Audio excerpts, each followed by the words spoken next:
сезон 15-16 года проведен организованно без аварий. Значительно сократилось число жалоб потребителей на качество предоставляемых коммунальных услуг.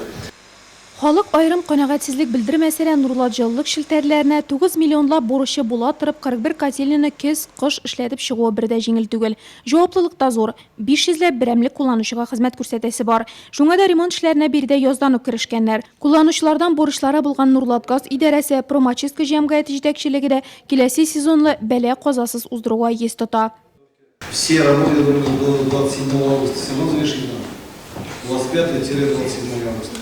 Чтобы они были завершены, не 30 августа. Крайний срок 25 августа. Район буенча җыелган 22 миллион сум күп эшләргә киртә булып тора шул. Торак милекчеләре, ширкәтләре, идарәче компанияләрдә май аенда бурычларны җыю буенча 100% бусаганы уза алмаган. Шуңа да район башлыгыннан ширкәтләр җитәкчеләре адресына тәнкыйть сүзләре яңгырады. Ул аларның үз вазифаларына җитдирәк карауны таләп итте.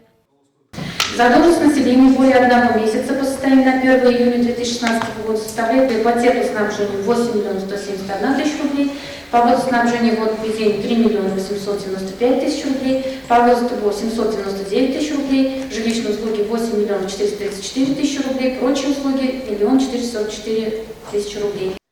Бурычлар зур, димәк, аларның хуҗаларына карата судка җибәрелгән эшләр саны да артачак дип белгечләр. Коммуналь торак хезмәтләр өчен түләмәгән гаиләне фатирыннан чыгару тәҗрибәсе Нурлатта бар инде.